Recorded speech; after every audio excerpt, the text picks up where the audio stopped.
faria muito sentido eu contar a história para vocês, né? Das Oliveiras, tudo, porque senão a gente ia perder mais tempo. Perder não, mas tomaria mais tempo.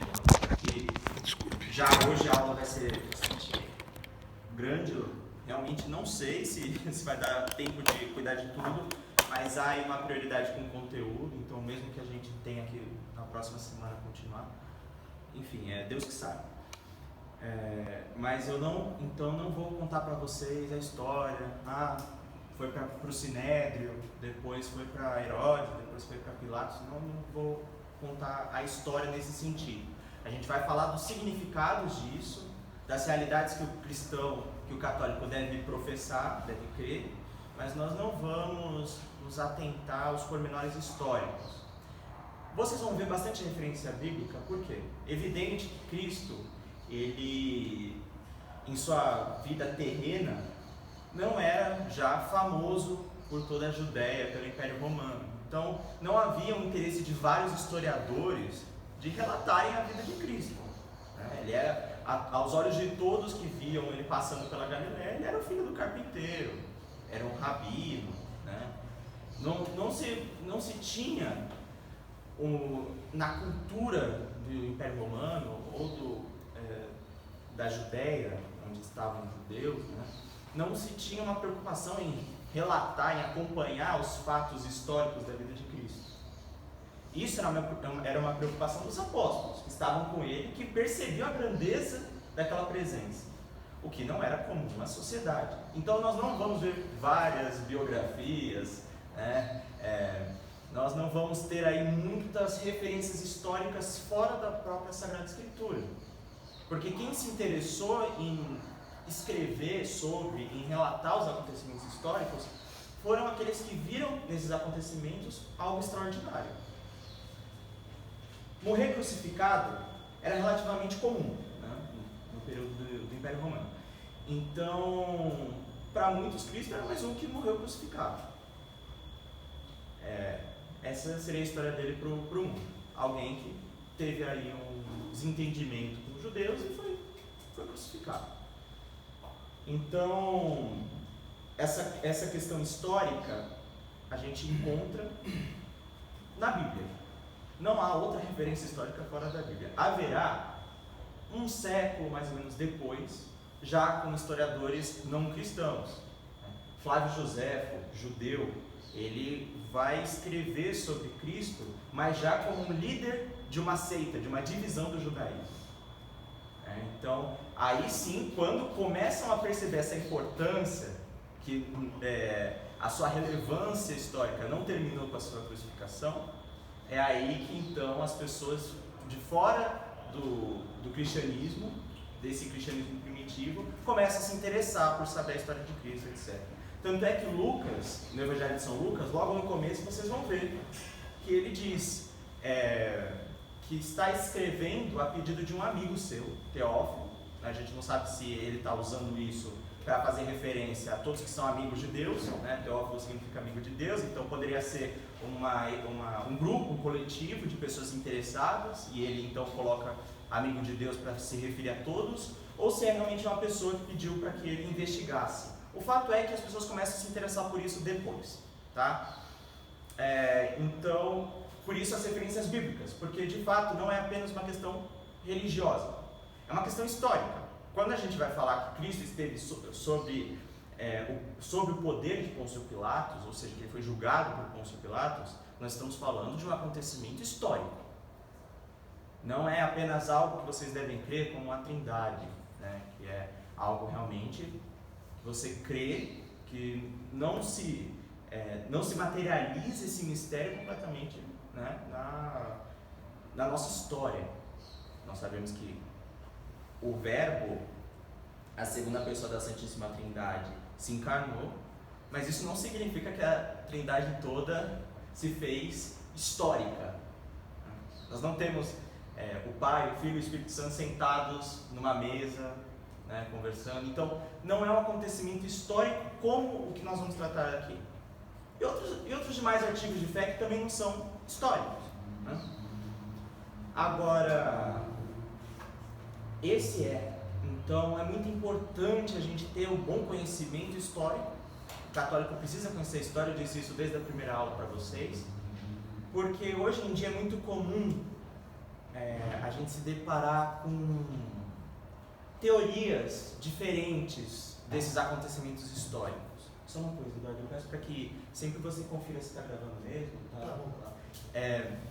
Enfim, a gente tem agora teorias que surgem no fim do século XIX, maiormente, até agora, teorias que querem dar uma outra versão histórica desses acontecimentos. Tá? Então, provavelmente, algum de vocês já ouviu falar do Código da Vinci, de outros filmes e livros que dizem que Cristo não ressuscitou, que os apóstolos teriam roubado o corpo, ou que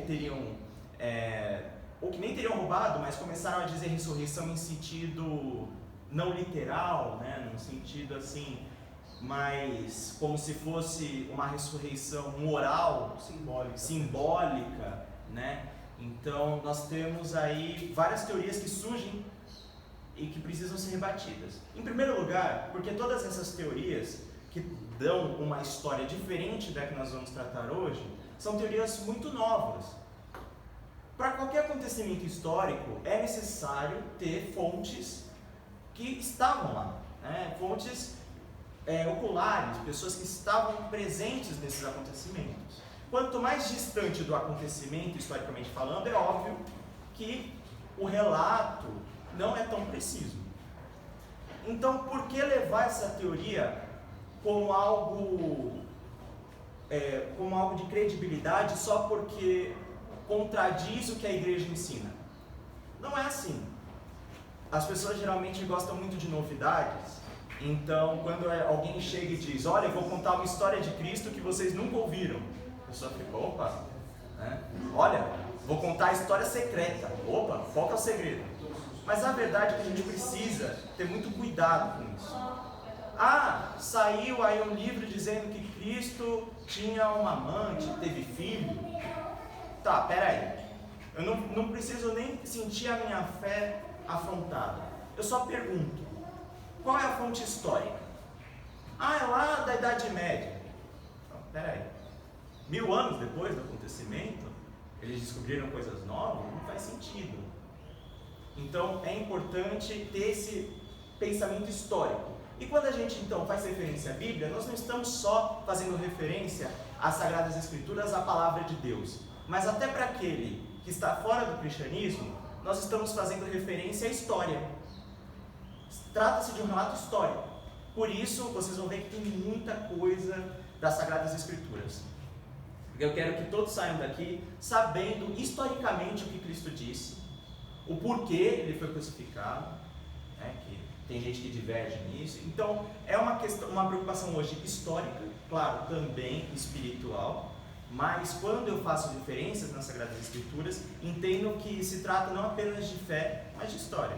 Vocês podem conferir ela e devem sempre ter esse cuidado.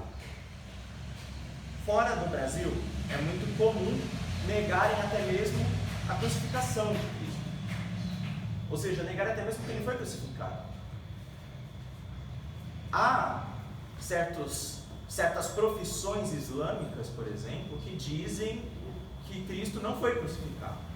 Que quem foi crucificado foi uma pessoa que parecia com ele. Ou até mesmo Judas, que teria traído, né? Como se Deus então tivesse feito uma grande ilusão para que parecesse que era Cristo, mas não era Cristo. Não são todos que acreditam nisso, dos islâmicos, mas é uma interpretação que muitos adotam. Então é comum fora do Brasil até mesmo negar a crucificação. E se você nega a morte, não tem como você professar a ressurreição. E eu vou dizer, agora começando aqui, que a paixão não é um capricho de Deus. Tá? Não é no sentido de que assim, a gente pode negar a paixão de Cristo, negar que Cristo foi crucificado, e isso não vai afetar o restante da nossa fé.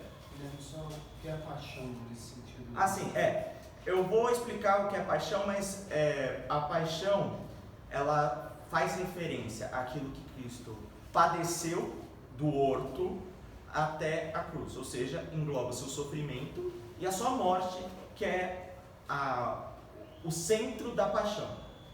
Então, quando a gente fala paixão, a gente quer dizer todo esse processo pelo qual Cristo sofre.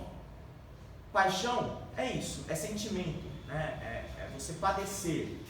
Isso significa que quando a gente fala de paixão, nós estamos falando não apenas da morte, mas, e isso é muito importante, também do sofrimento dele até a morte. Se fosse só a morte, ele poderia dormir, morrer e acabou, essa é a paixão. Não, não é isso.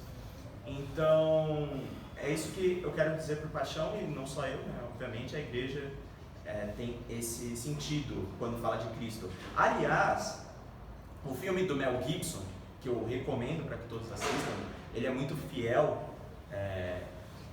e muito, não é algo fácil de assistir, né? Ele é bem realista, mas ele é muito fiel. E o nome é Paixão de Cristo, e começa com ele no Horto das Oliveiras, porque exatamente é a paixão de Cristo. Vai ter momentos em que ele vai relembrar certos acontecimentos anteriores, mas a história se passa do horto, ou seja, da agonia, que ocorre na madrugada depois da última ceia, e até a crucificação. Enfim, mas o mistério pascal, ele pega também a ressurreição e a ascensão de Cristo. Nós veremos isso com mais calma. O que então eu quero dizer é que a paixão não é um acessório da fé. Não é uma questão acessória. Acessório é aquilo que, se eu abandono, eu não preciso abandonar o resto. Então, digamos assim, a paixão não é aquilo que, se você abandonar, você pode continuar sendo cristão. Por quê? A missa. A missa nós veremos no futuro que é o sacrifício de Cristo, esse mesmo sacrifício feito presente naquele momento. Presente realmente. Não porque se repete, mas porque nós vamos até aquele momento. Aquele momento acontece na nossa frente, realmente. Então, se não há paixão, também a missa é uma invenção. Começa por aí. Em segundo lugar, confissão. Você pedir perdão para Deus. Se não há paixão, por que você pede perdão para Deus? Quem foi que te reconciliou com Deus? Você vai pedir em nome de quem isso? Né? Então, tudo que existe no cristianismo tem por centro a cruz. Então, não se pode ser cristão e ignorá-la. Né? E não pode ser uma cruz vazia. Deve ser uma cruz realmente com Cristo chagado, como nós estamos vendo aqui. Por quê? Porque é importante saber que Cristo realmente padeceu e morreu. Nós veremos que é por isso que ele veio. Então, aí eu faço uma breve recapitulação, inclusive, bem breve mesmo, do que vocês viram na aula passada, provavelmente. Que é que Jesus Cristo é o Filho de Deus. Né? Ele, então, sempre existiu como Filho de Deus. Ele é a segunda pessoa da Santíssima Trindade. Isso significa que ele é Deus de Deus, luz de luz, Deus verdadeiro de Deus verdadeiro, como nós professamos no credo mais antigo, né, de Santo Atanásio, Niceno Constantino-Napolitano. Dos dois concílios que definiram esse credo. Foi o de Nicena e o de Constantinopla. Aí a gente fala Constantino-Napolitano. Pronto, chega. Isso é um trava-língua. Niceno-Constantinopolitano. Constantinopolitano. Porque tá? a Nicéia tem de Constantinopla. De Constantinopla. Enfim, nesse credo nós vemos essa afirmação. E ela se repete por todo o cristianismo. Né? Tem um outro credo chamado Quincunque, significa aquele que, e foi escrito por Santo Atanásio também. Ele diz: aquele que quer ser salvo deve professar a fé católica, e ela consiste em dizer que, ele começa a listar Então ele fala, deve crer que Cristo é realmente o Filho de Deus, segunda pessoa da Santíssima Trindade, Isso significa então que vocês já viram isso na aula passada, mas isso significa que nós, quando falamos de Cristo, não estamos falando apenas da sua realidade física ou como se fosse apenas um humano. Nós estamos falando de Cristo enquanto uma só pessoa, com duas naturezas. A natureza que ele sempre teve, a divina, como Filho de Deus, ou seja, sempre viveu com Deus Pai e com Deus Espírito Santo, ou seja, sempre esteve junto a ele, foi gerado pelo Pai, o que significa que o Filho de Deus nada mais é do que a operação de Deus Pai se conhecendo. Vocês viram isso já também. Isso significa que não se trata de um segundo Deus, mas da própria imagem de Deus, do próprio conhecimento que Deus tem de si mesmo. O Espírito tem duas operações, né? O conhecer e o amar, o intelecto e a vontade. Isso vocês já viram também, mas eu digo isso para que vocês entendam que do conhecer vem o Filho, ou seja, a operação de Deus Pai que se conhece, nós chamamos de Filho, porque vem desse conhecimento próprio. Por isso que Cristo fala que ele é a imagem de Deus Pai. Por isso que a gente chama ele de verbo, de sabedoria, porque ele é o conhecimento que Deus tem dele mesmo. É como se Deus se olhasse no espelho, né? Uma analogia, claro, muito imprecisa, mas é isso. É a imagem do próprio Deus, não é um segundo Deus. É em tudo igual a Deus, com exceção de ter sido gerado por Deus Pai. Ou seja, com exceção de ter sido Deus que se conhece e não o primeiro dessa operação. Por isso, segunda pessoa da Santíssima Trindade.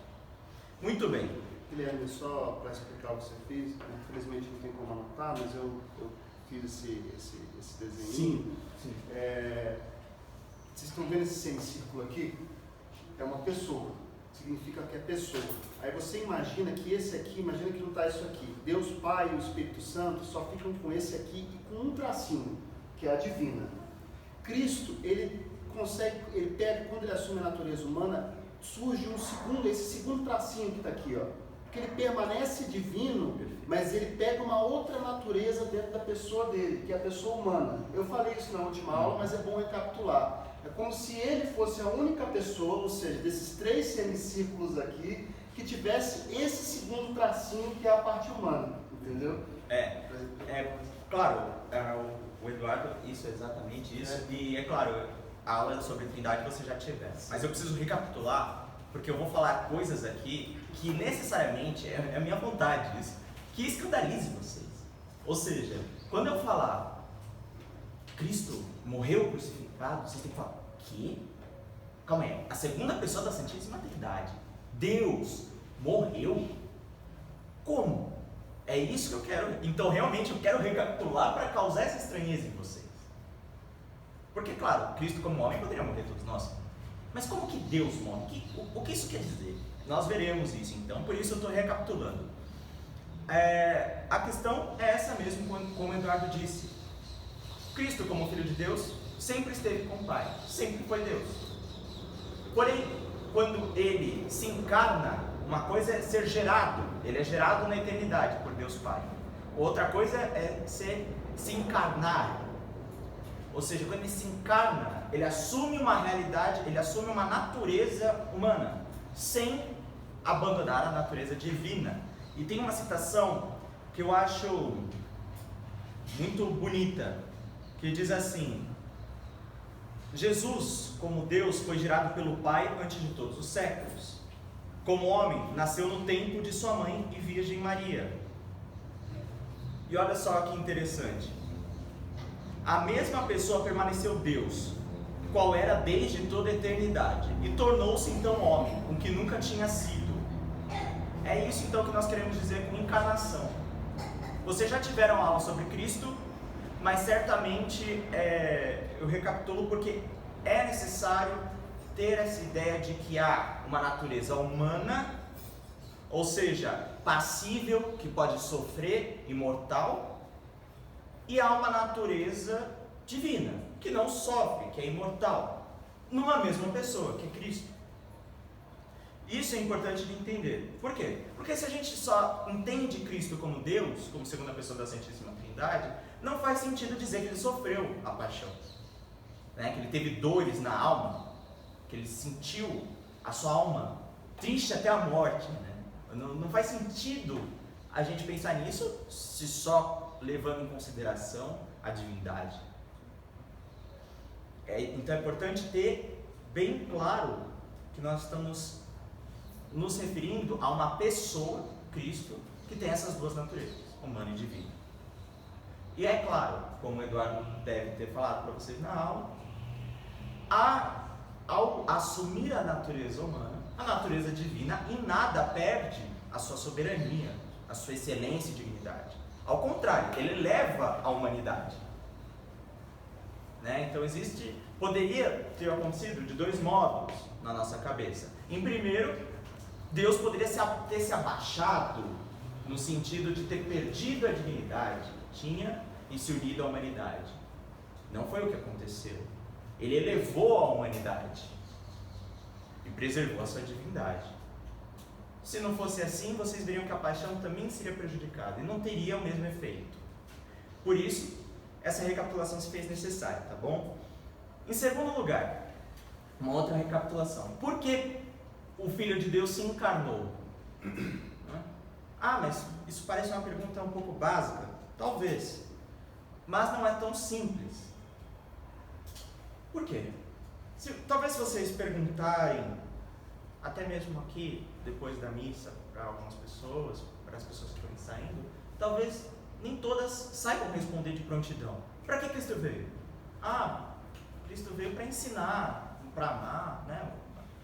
Não sei, veio para ser Cristo, horas. Mas isso não é tão evidente para as pessoas que não são cristãs. E a gente precisa saber, então, até para responder para as pessoas, por que Cristo veio? Há uma divergência aí, inclusive, de novo, com os islâmicos, né? Que dizem que Cristo veio para ensinar, não para morrer. Não. Nós não. Nós dizemos que Cristo veio para sofrer a paixão. É para isso que ele se encarnou. Todo o restante que ele fez foi para falar dessa paixão. Todo o mistério da vida de Cristo tem um centro, a cruz, a paixão. Tanto é que quando vocês forem ler os evangelhos, o que eu recomendo fortemente, principalmente nesse momento que nós estamos finalizando a quaresma, quando vocês forem ler, vocês vão perceber que em muitos momentos Cristo fala: eu preciso fazer isso, eu devo fazer isso, eu vou fazer isso. Em alguns momentos até São Pedro fala: não, que isso nunca aconteça contigo. Então, assim, ele sempre avisava, sempre dizia o que aconteceria. E eu peguei aqui vários trechos nas Escrituras que mostram esse motivo da vinda do Filho de Deus. Por que ele se encarnou? Porque se fosse só para ensinar, vocês concordam comigo que ele poderia mandar um anjo, poderia vir só como Deus, né, para vou vir aqui para o Kennedy e falar, tá aqui, passa para os outros. Ele precisava se encarnar. Por que ele se encarnou? Para sofrer. Ele toma para si um corpo para isso. Porque só com o corpo ele poderia sofrer a paixão. Olha que linda essa citação de Hebreus. O que São Paulo diz, e depois ele está citando Salmos 40. Olha que lindo que São Paulo diz. Por isso, quando Cristo veio ao mundo, disse: sacrifício e oferta não quiseste, mas um corpo me preparaste. De holocaustos e ofertas pelo pecado não te agradaste.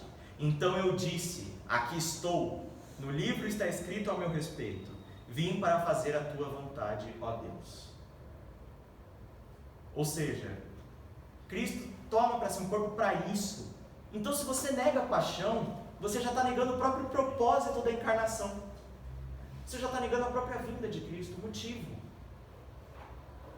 A paixão, então, é o motivo pelo qual Deus se faz homem. Se faz homem para poder padecer como homem. Enfim, o próprio Cristo vai dizer também, em Mateus 20, 28, o Filho do Homem não veio para ser servido, mas para servir e para dar a sua vida em resgate de muitos. também vai dizer em João 12, 27, foi para essa hora que eu vim. Não tem como ser mais claro que isso, né? Então, quando você nega essa questão da encarnação, quando você nega a paixão, você já nega o propósito da encarnação mesmo. Fica uma coisa sem sentido.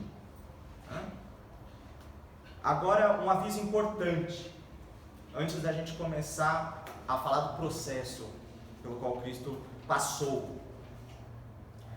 Quando nós dizemos no credo, padeceu sob o poder de Pôncio Pilatos, foi crucificado, morto e sepultado, para muitos isso parece que nós estamos contando como se deu na história por uma causalidade. Do mesmo jeito que a gente poderia falar assim, Guilherme atravessou a rua, veio para a Paróquia da Consolação. É algo assim, poderia ter acontecido, poderia não ter acontecido desse jeito, eu poderia ter vindo por outra rua. É algo aleatório, né? Para as pessoas de fora do cristianismo, é algo que você não tem um porquê.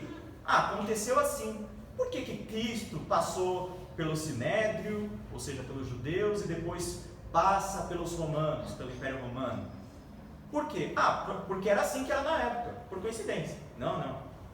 Tudo aconteceu conforme a disposição de Deus. Então, isso me lembra até conversas que eu tive com a minha avó, que ela sempre dizia revoltadíssima: por que Cristo passou isso? Mas por que fizeram isso com ele? Nossa, mas deram um tapa nele, que isso? Por quê? Não, se eu estivesse lá, eu não deixava acontecer, não. Eu sempre falo para ela, avó, mas era assim que tinha que acontecer. Se você tivesse uma máquina do tempo para ir lá e falar, Cristo, não vou te deixar ir para Jerusalém, porque quando você for, vão te pegar lá. Ele ia falar, não, eu sei, eu estou indo para isso. Então, ele não iria falar, que bom que você me avisou, então eu não vou. Não, ele ia falar, eu sei, filho, me deixa aí, é para isso que eu vim.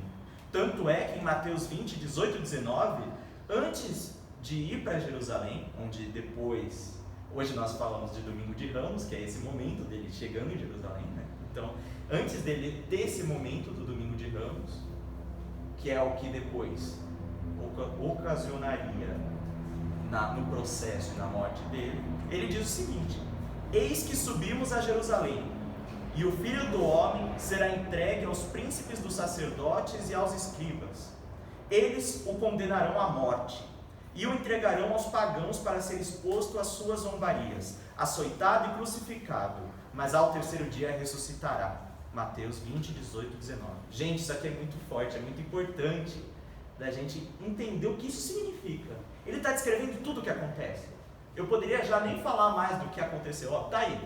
Ele foi julgado pelos sacerdotes, pelos escribas, eles condenaram Cristo à morte, e depois ele foi entregue a Pilatos, um pagão, ou seja, ele não era judeu, e foi exposto então ao escárnio, à zombaria dos romanos, foi açoitado, crucificado e ressuscitou ao terceiro dia. Pronto, é isso. É isso que aconteceu. Ele descreve tudo o que vai acontecer antes mesmo de ir para Jerusalém. Sim. Aproveitando esse fio da recapitulação do Guilherme, essa questão da importância de um sacrifício, né? Eu acho interessante nós pontuarmos que no mundo antigo, né, era normal você sacrificar um boi, uma vaca, algum animal, ou uma parte da sua colheita e destinar aos deuses, né? O que nós temos aqui? Nós temos Deus oferecendo-se em forma humana a Ele mesmo. Perfeito. Então nós temos nesse momento um diferencial em relação a outras religiões, inclusive ao Islã e ao judaísmo, que Cristo era judeu, veio das profecias judaicas, que nós temos a possibilidade da natureza humana se divinizar. Então nós lembramos que no pecado original nós pecamos. Então nesse momento Jesus vem e oferece, se você imaginar a quantidade de passagens que a gente lê, tem na igreja, que não me interessa sacrifícios e holocaustos de ovelhas, de animais. O que sempre diz isso?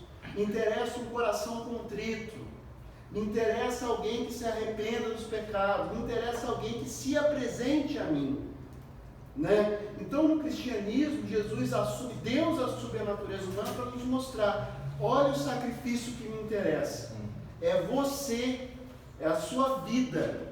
E tem um diferencial para terminar que eu não quero tomar muito tempo, que é, no cristianismo, por conta disso, porque somos constituídos por Cristo, filhos de Deus, porque Deus assume a natureza humana como a nossa, então, portanto, em Cristo, como irmãos de Cristo, nós podemos nos juntar a Deus. Nós temos um diferencial com as outras religiões, principalmente Islã e Judaísmo. Deus é nosso Pai. Deus não é uma coisa longe, poderosa só. Ele é longe, é outra, ele não é igual. Mas Ele é nosso Pai, que é a filiação. Nós somos filhos de Deus, nós não somos só criaturas. Nós somos filhos de Deus. E esse sacrifício vem para nos mostrar isso, para nos possibilitar essa ascensão, né? E para nos mostrar o que é o correto sacrifício, que é sacrificar a nossa vida, e não um pedaço de carne, uma colheita. Só isso que eu queria. Nós falaremos um pouquinho mais do sacrifício mais para frente, mas é bom já ter isso em mente. O que a gente está primeiro estabelecendo, e eu preciso que isso fique bem claro na mente de vocês, é que as coisas que eu vou narrar aqui, elas não foram, e quando vocês leem os evangelhos, e quando vocês assistirem ao filme Paixão de Cristo, é importante que vocês percebam que não é causalidade, né? Uma mera casualidade. Assim, um conjunto de coisas que aconteceram poderia ter sido diferente, né? Não, tudo o que acontece, do Horto das Oliveiras até a crucificação, foi disposição de Deus. Tudo. Como isso se deu, a gente vai falar mais pra frente. E vocês já devem ter percebido por causa da providência divina, vocês já tiveram aula sobre isso, então vocês já entendem como Deus faz com que as coisas aconteçam sem aniquilar a liberdade humana. No entanto, eu quero, para finalizar esse aviso, também trazer um versículo muito importante, uma passagem muito importante das Escrituras. Eu sempre mostro para minha avó, quando ela começa a querer discutir e querer como se fosse algo, assim, como se ela pudesse impedir que essas coisas acontecessem. Como se ela falasse, isso é um absurdo, eu não quero que isso aconteça, eu não aceito o que aconteceu. Não. Assim, às vezes o amor faz a gente não querer aceitar que a pessoa que a gente ama sofreu, está sofrendo, né? Mas o fato é que o nosso amor aumenta quando a gente percebe isso. E os discípulos de Emaús, não sei quantos de vocês conhecem essa passagem, mas depois é bom que vocês vejam lá em Lucas 24, eles também estavam indignados. Cristo ressuscitado aparece para eles já e diz o seguinte: o que foi? Por que vocês estão tristes andando aí? Aí os discípulos falam: você é o único em Jerusalém toda que não sabe o que aconteceu. Só você não está sabendo. Havia o Cristo, nós achávamos que ele ia estabelecer o reino de Deus, ele foi crucificado, falou que ia ressuscitar, até agora nada. É isso que está acontecendo. Eu estou triste por causa disso. E Jesus, com toda a paciência, e é engraçado, é interessante até perceber que ele se faz irreconhecível para esses discípulos. Então eles não sabem que estão falando com Cristo, né? Ele é uma das propriedades do corpo glorificado, poder mudar sua aparência. Então ele conversa como um igual. E aí Jesus responde: mas não tinha o Messias de sofrer tudo isso para entrar na glória? Ou seja, tudo isso que vocês descreveram, não era necessário que acontecesse? E aí ele mostra nas Sagradas Escrituras, para esses discípulos, com toda a paciência, como um igual, não como um Cristo.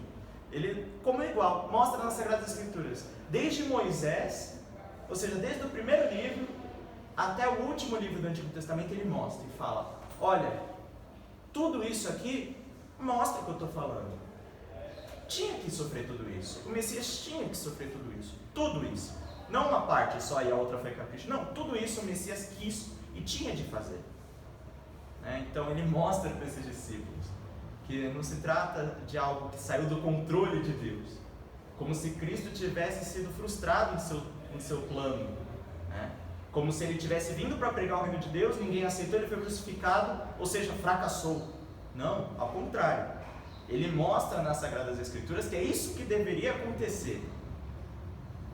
Então, tenham isso sempre em mente. Quando vocês assistirem a Paixão de Cristo, entendam que cada acontecimento é da disposição de Deus. Ensina algo para nós. Tem significado, é didático. É muito importante entender isso. E vai crescer muito na espiritualidade de vocês. Até por isso, a paixão é o tema de meditação do cristão mais caro. É aquilo que o cristão sempre deve meditar. Porque é como se Deus tivesse culminado toda a sua revelação, tudo aquilo que Ele quer passar, todo o seu exemplo como Cristo humano, tudo aquilo está na paixão. Então, quando você medita na paixão, você vê que nunca vai acabar. Você sempre vai ter mais para tirar da paixão. Sempre. Por quê? Exatamente porque tudo foi disposto com perfeição. Sem, é claro, tirar a culpa daqueles que participaram desses atos. Porque eles participaram livremente. Embora seja da disposição de Deus. Uma coisa não anula a outra, como vocês já viram na aula de providência. Vamos lá então. O juiz toma o lugar do réu. Aí vocês têm já o número dos parágrafos, vocês já sabem como funciona isso.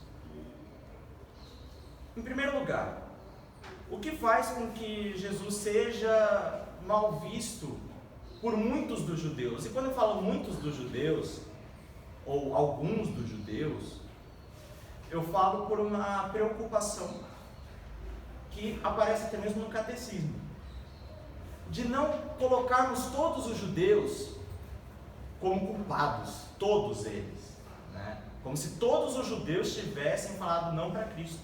Nós veremos que isso não é uma verdade.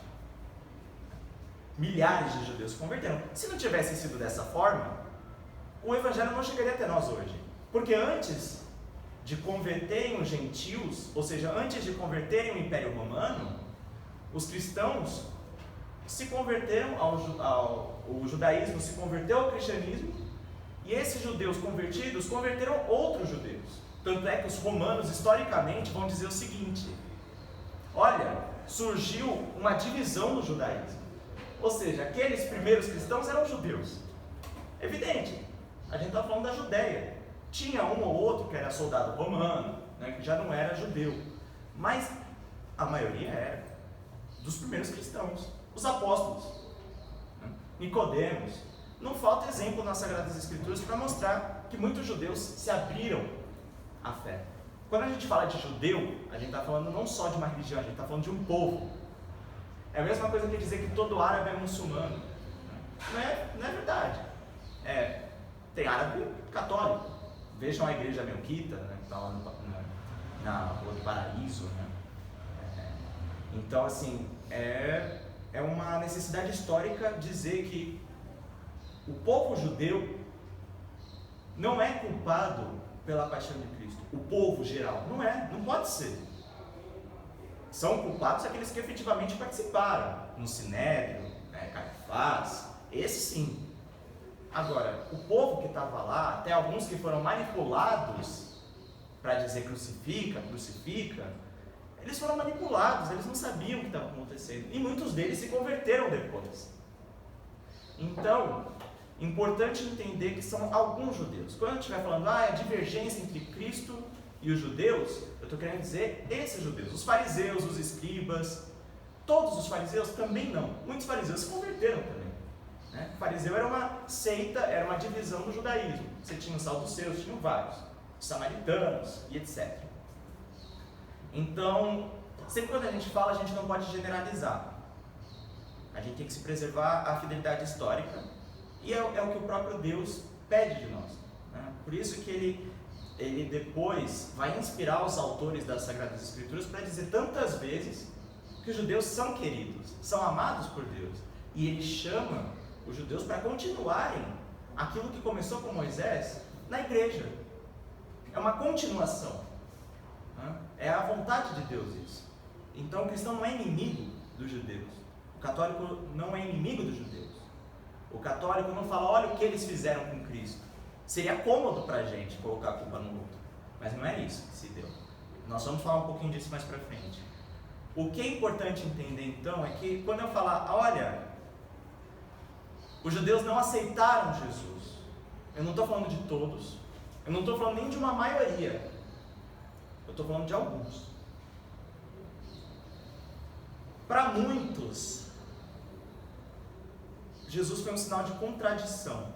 Isso foi até mesmo profetizado por Simeão, a Nossa Senhora, no momento da apresentação do menino ao templo, do menino Jesus ao templo, que ele diz: esse menino vai ser sinal de contradição. Ou seja, ele vai ser como uma bifurcação na estrada. Não vai ser fácil.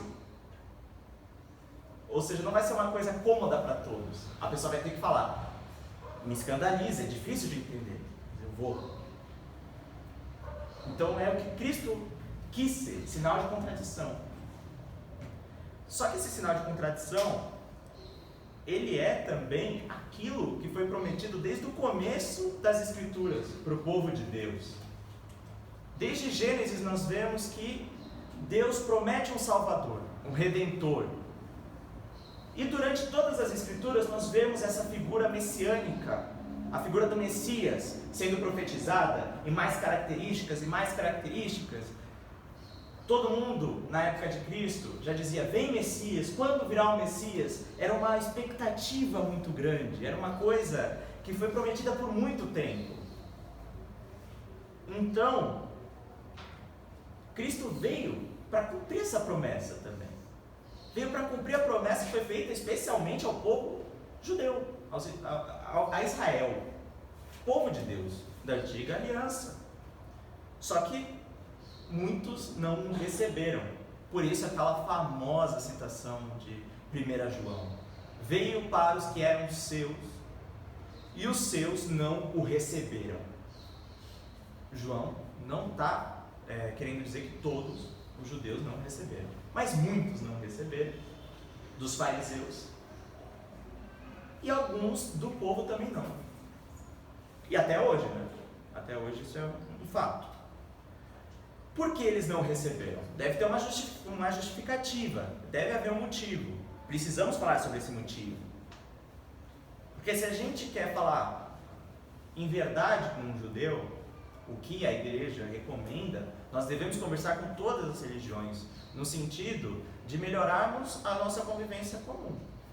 Mas para isso a gente não pode abandonar o nosso ser católico, do mesmo jeito que a gente não pode pedir que o outro abandone a sua religião. A gente não pode exigir, impor. A gente apresenta a nossa, apresenta o que a gente crê. Para que a gente possa apresentar com fidelidade para os judeus, a gente precisa saber quais são os pontos de divergência. E os pontos de divergência começam muito cedo. Quando vocês forem ler os evangelhos, aqueles que já leram vão lembrar disso, muitas e muitas vezes, Cristo entra em embate com os fariseus principalmente, com os escribas, aqueles que eram estudiosos das Sagradas Escrituras. Ele entra em embate na questão do sábado, na questão do alimento. No Antigo Testamento se dizia que era proibido você sentar com pecadores, sentar-se na mesa com pecadores públicos. Ou seja, uma pessoa que se prostituía, todo mundo naquela civilização sabia. Era muito parecido com a vida no interior, todo mundo se conhecia e todo mundo sabia. E para os judeus era muito escandaloso ver que um rabino, alguém que ensinava a lei, se sentava com uma pessoa que se prostituía. É claro que Cristo não falava: tá tudo bem se prostituir. Ele falava: se converta, me siga. Mas ele recebia a pessoa, ele estava com essa pessoa, ele vinha até ela, e deixava que a pessoa viesse até ele. Ele não era conivente com o pecado. Ele não falava: vem que tá bonito. Não, mas ele falava: vem que eu te limpo, que eu te ajudo. E para os judeus isso era um escândalo. Ou seja, muitas vezes ele entrou em embate direto com esses fariseus. Algumas vezes ele expulsava demônios.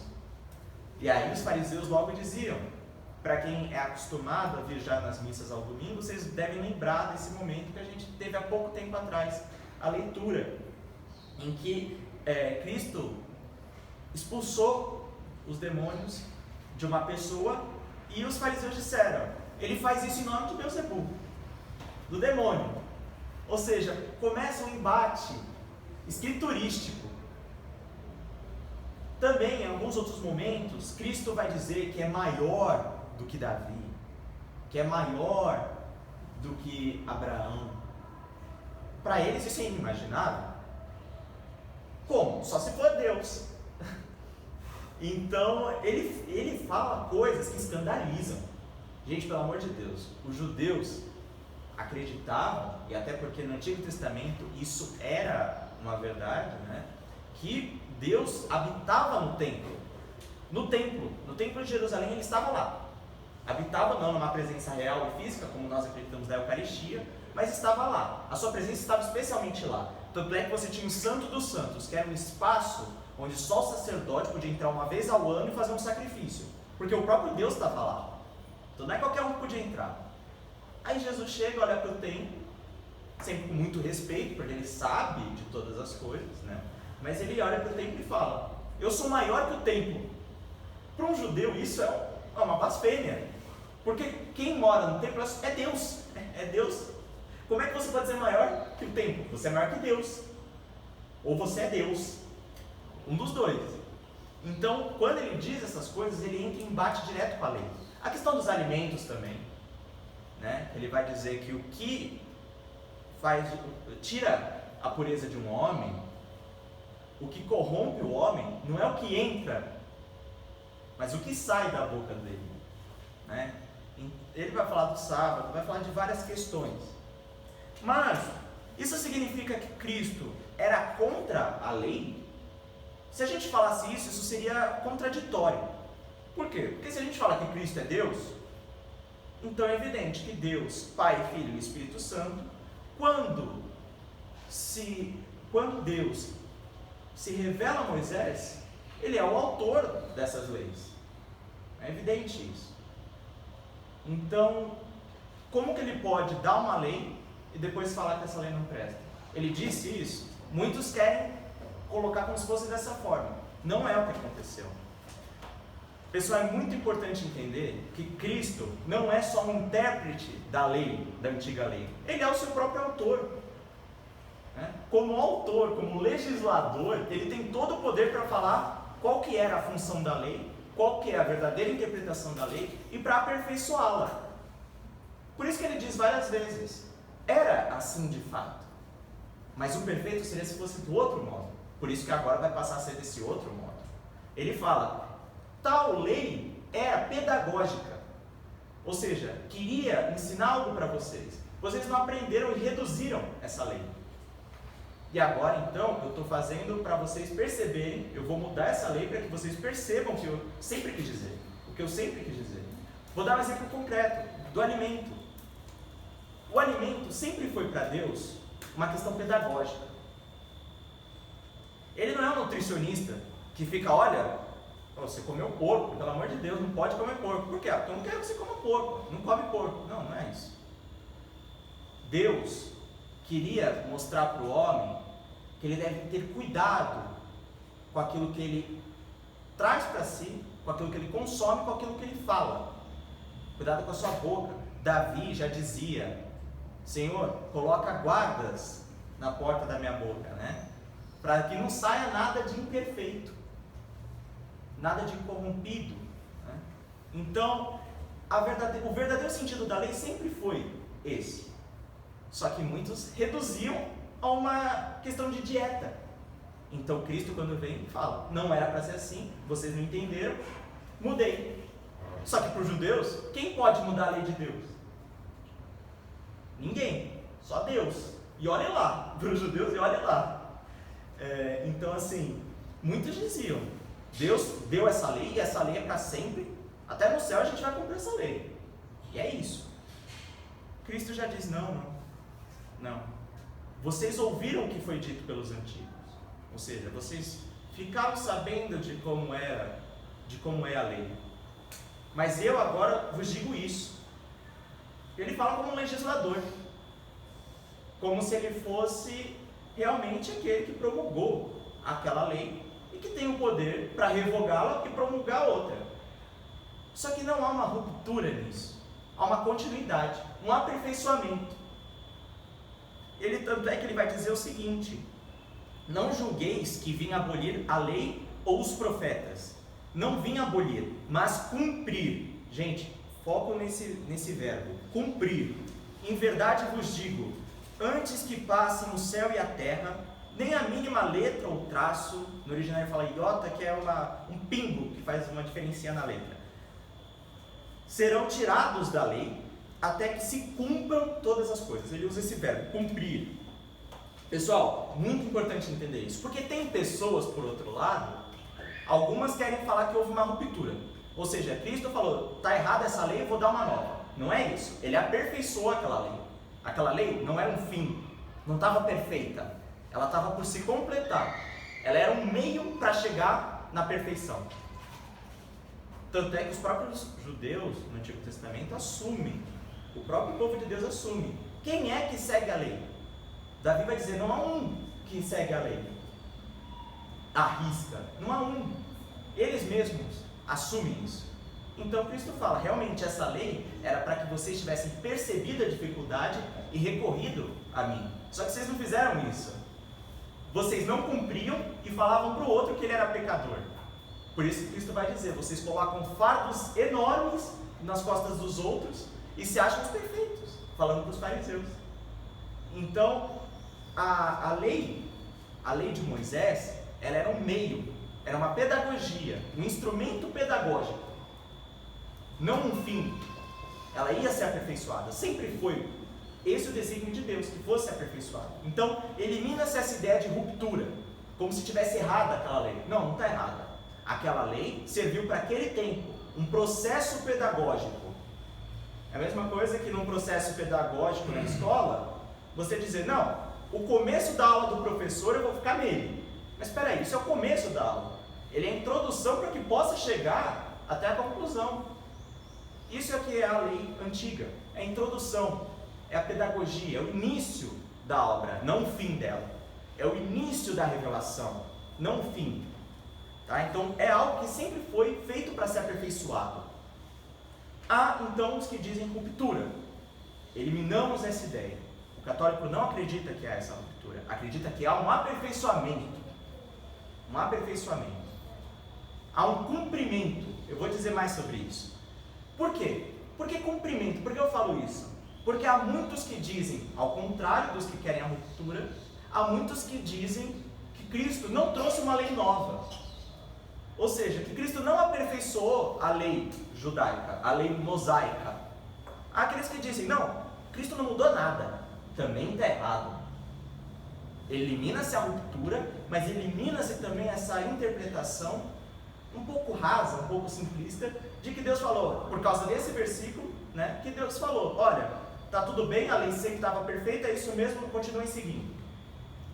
A gente elimina também essa ideia. Por quê? Quando que ele diz, e é isso que eu quero pedir para vocês encarecidamente, para que vocês sempre tenham esse hábito, tá? De ler as Sagradas Escrituras em seu contexto, em sua totalidade, sua completude.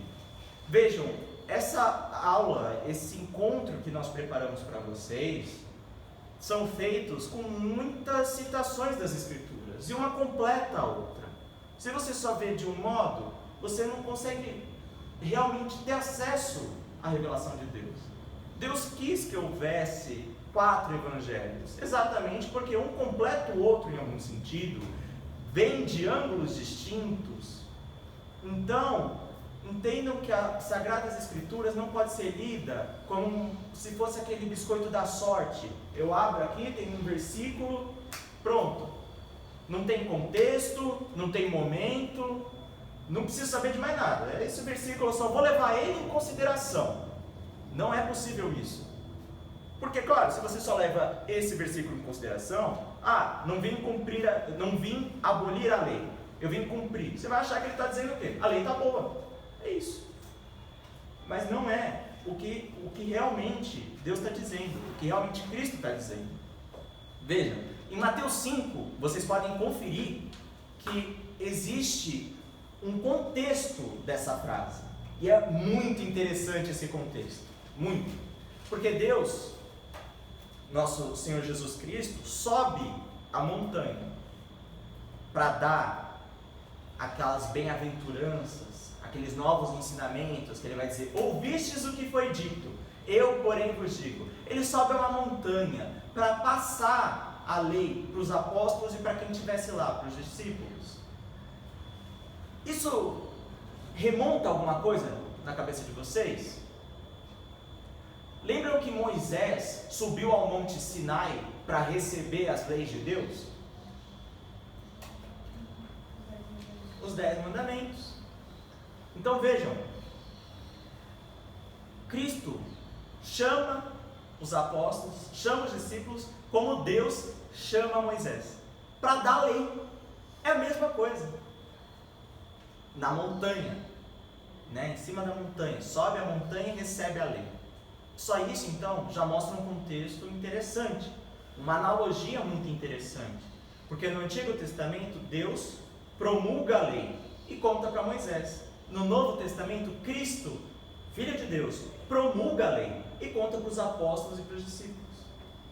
É um paralelo muito importante e proposital, obviamente. Ademais, esse verbo cumprir não quer dizer assinar embaixo, não modificar nada. Não. Quando a gente fala que uma tarefa está cumprida, o que a gente quer dizer? Quando a gente fala, olha, essa missão foi cumprida. Missão cumprida. Bora para a próxima, vamos para a próxima. A tarefa está cumprida. Cumprida é completar. Cumprir é completar, é aperfeiçoar, é levar à perfeição. Cumprir é um modo de dizer que, olha, existe uma missão na lei de Moisés. E essa missão eu vim para cumprir. É isso que ele quer dizer. Tanto é que em Lucas 24, 44, 45, quando Cristo ressuscitado aparece aos apóstolos, o que ele vai dizer? Isso é muito importante para vocês entenderem essa interpretação, que é a interpretação da igreja. O que ele vai dizer? São estas as coisas que eu vos falei enquanto estava convosco. Era necessário que tudo se cumprisse. Que se cumprisse tudo o que está escrito sobre mim na lei de Moisés, nos profetas e nos salmos. E é evidente, na cruz, o que Cristo diz? Está consumado. Está cumprido. E quando ele aparece ressuscitado, ele diz a mesma coisa. Está cumprido. Está cumprido agora. Ou seja, ele disse que nada seria mudado na lei até que todas as coisas se cumprissem. Que coisas? Exatamente as profecias do sofrimento do Messias.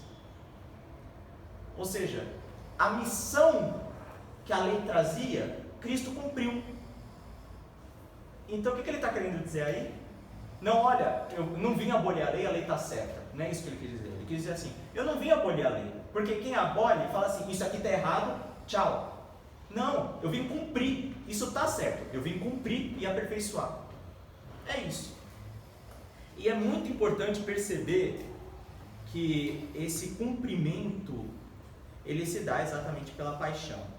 E até é uma coisa que faz muito sentido, porque se você continua a leitura de Mateus 5, você vai perceber que ele começa a dizer coisas contrárias à lei antiga.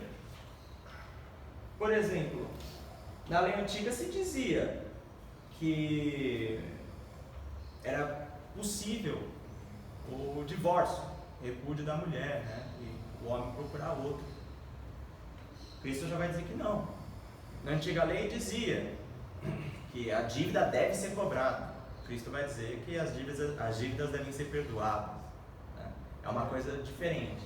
Só queria fazer uma pontuação, porque quando a gente fala essa questão de divórcio, parece que Deus está se contradizendo, né? E Cristo, ele, na verdade, ele explica, né? Nós fizemos isso porque o coração, né? Digamos assim, eu fiz porque o coração de vocês se endureceram pelo pecado. Mas, na realidade, na fonte, na verdade, isso não é algo necessário. É uma preocupação pedagógica. Então, assim, existem pontos que realmente parece que Deus se contradiz, mas como está próximo de um cumprimento, como está próximo de um fim da história, que nós cristãos proclamamos, Jesus às vezes traz a real intenção de Deus que talvez naquele momento não fosse algo apropriado, mas que agora é preciso revelar, né? E para terminar, o único ponto que a gente tem que ter é que quando Moisés subiu, Deus deu a lei a ele. Só que existe uma diferença em Jesus Cristo, que não é só Deus dizendo ao ser humano, Deus vem, a palavra, o verbo que Deus diz, vira uma pessoa, torna-se uma pessoa humana também, né? É uma pessoa divina, mas assume a natureza humana, não confunde, assume a natureza humana. Então isso muda tudo. É como se toda a lei, todas as estruturas da realidade que Deus quer que seja, estivessem ali, resumidos em Cristo. Essa é a diferença em relação a Moisés. Não é Deus falando proclamando a lei a um ser humano. Não, é Deus se encarnando, a lei se encarnando numa pessoa. Jesus, ele assume no monte, ele assume o lugar, a autoridade de Deus, né, no paralelo que a gente fez. Ou seja, no Antigo Testamento, você tem Deus passando para Moisés a lei. No Novo Testamento, você tem Deus, Cristo, passando para os apóstolos e discípulos a lei, né? Então, é importante ter esse paralelo. E realmente, o modo como Deus deu a lei para Moisés e o modo como Cristo dá a lei para os apóstolos é um modo muito mais íntimo, o de Cristo, né? Muito mais próximo e muito mais perfeito. Porque, vejam, ao receber essas leis, os apóstolos e discípulos estão ouvindo a lei, vendo Deus falar, né? É algo que mexe com os nossos sentidos. E quanto mais os nossos sentidos estão junto da nossa inteligência, melhor a gente entende, melhor a gente pega, né? Então é muito importante pensar nisso. Realmente é algo que é um paralelo que precisa ser feito. Então, por que eu não alonguei tanto nisso? Porque existem correntes que defendem que Cristo não aboliu a lei, no sentido de que ele concorda com ela e que ele não mudou ela. Não, ele não aboliu a lei porque ele cumpriu a lei, ou seja, ele cumpriu a missão da lei. Ele não simplesmente deixou de lado, ele confirmou essa lei e cumpriu essa lei, de modo que ele aperfeiçoou ela, mostrou a verdadeira interpretação dela com a sua própria vida, né? Os seus testemunhos, com aquilo que ensinava. Por isso que ele vai dizer, Mateus 5, 27 e 28, ouvistes o que foi antigo, ou seja, o que foi antigo não, ouvistes o que foi dito, ou seja, na antiga lei, eu porém vos digo, ou seja, promulgando uma nova lei, que não é uma ruptura, mas é uma continuação, uma perfeição da outra. Elimina-se então a ideia de ruptura, elimina-se também a ideia de continuidade absoluta, ou seja, como se ele tivesse mantido a lei ipsis literis, o que não é o caso, ou seja, ponto por ponto, não é o caso. Ele cumpriu a lei. Eu creio que então a leitura de Mateus 5,18 deve ser feita ao lado da leitura de Lucas 24, 44 e 45, porque é assim que a gente deve fazer a leitura da Bíblia, no todo, totalmente, não um versículo apenas. Quais são os principais pontos de conflito então, para retomar, entre Jesus e os fariseus, alguns dos judeus? O primeiro é a identidade divina de Deus, né? De Jesus, a identidade divina de Cristo. O que eu quero dizer por identidade divina? Eu estou falando que ele não se disse apenas um profeta, ele não se disse um filho de Deus no sentido simbólico, né? Porque na época não existia, hoje em dia é muito comum a gente falar, fulano é filho de Deus, mas naquela época não era comum. Porque quando se falava filho de Deus, logo os judeus falavam, peraí, quer dizer então que Deus tem uma mulher? Que Deus tem um filho? Opa! Então eles sempre colocavam de modo humano essa filiação. Então quando Cristo falava que era filho de Deus, para eles era um escândalo, uma blasfêmia. Tá? Blasfêmia é quando você peca diretamente falando uma coisa errada de Deus. Uma coisa que dá imperfeição para Deus. Mesma coisa que eu falar assim, para o judeu isso é um absurdo. Fala assim, Deus foi crucificado. É um absurdo isso. Para os judeus de hoje em dia é um absurdo. E para muitos naquela época também. Para alguns, né? Então, a identidade divina de Jesus é a principal pedra de tropeço para os judeus. Por isso que quando nós vamos conversar com os judeus, eles já logo dizem, você não é monoteísta, porque você acredita em 3 deuses. Né? Você não é monoteísta porque você acredita que Deus teve relações sexuais com Maria e teve Cristo. É isso que quem está de fora do cristianismo pensa. Né? Então eles precisam ser levados com paciência, e a gente precisa explicar que não se trata desse tipo de geração. Né? É uma geração do mesmo jeito que a minha ideia é meu filho, aquilo que procede de mim. Do mesmo modo, a ideia de Deus sobre ele mesmo é o filho dele. Né? Então, a identidade divina de Jesus. Aí eu coloquei um monte de versículos para não ter contradição nisso, para que fique certo que Cristo disse que era Deus.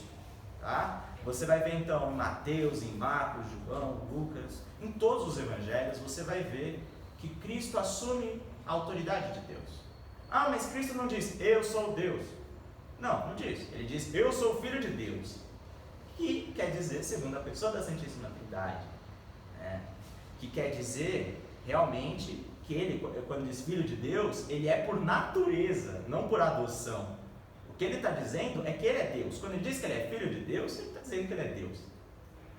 Tem um episódio que eu acho que os judeus perguntam para Jesus quem é ele, né? Quem diz que ele é, e ele diz eu sou. Que isso remete ao que Deus falou na sarça ardente para Moisés. Exatamente. Ele também vai dizer, antes que Abraão existisse, eu sou. Né? E eu acho que os judeus eles sabem muito bem o que isso significa. Exatamente. Exato. Eles também têm uma outra passagem que é bem relevante. Todas essas passagens estão aqui, nesse versículo, e é muito importante que depois vocês confiram. Porque o que tem de gente hoje que fala que Jesus nunca disse ser Deus, não é brincadeira. Muita gente nega isso. O que é ir contra as Sagradas Escrituras, é criar uma história paralela. Né? Então, tem um momento que ele diz o seguinte: Filho, teus pecados estão perdoados. E aí os fariseus diziam, peraí, só Deus pode perdoar os pecados. O que Cristo responde? Ah não, desculpa, realmente eu me confundi aqui. Né? Não, ele diz o seguinte: para que vocês vejam que o Filho do Homem, ou seja, ele, Cristo, tem autoridade para perdoar os pecados, o que é mais fácil? Perdoar os pecados ou fazer com que ele ande? Ele era paralítico. E ele faz então com que o paralítico ande. Ou seja, ele está dizendo assim: eu não só tenho poder para perdoar, como eu tenho poder para fazer esse milagre. E depois ele vai dizer coisas que para o fariseu dá um nó na cabeça dele. Ele vai dizer: eu sou a vida, eu sou a verdade. Só Deus é a vida, só Deus é a verdade. Ele sabe muito bem disso. Ele vai dizer: ninguém tira a minha vida de mim. Eu que a dou e pego de volta quando eu quiser. Vocês já imaginaram qualquer um de nós aqui falar isso um pro outro? Vai falar, esse indivíduo é louco, né? Se eu falasse assim pra vocês, gente, eu não vou morrer. Quando eu quiser, eu morro, quando eu quiser eu volto. A minha vida quem manda sou eu. Né? Isso para qualquer um seria uma insanidade.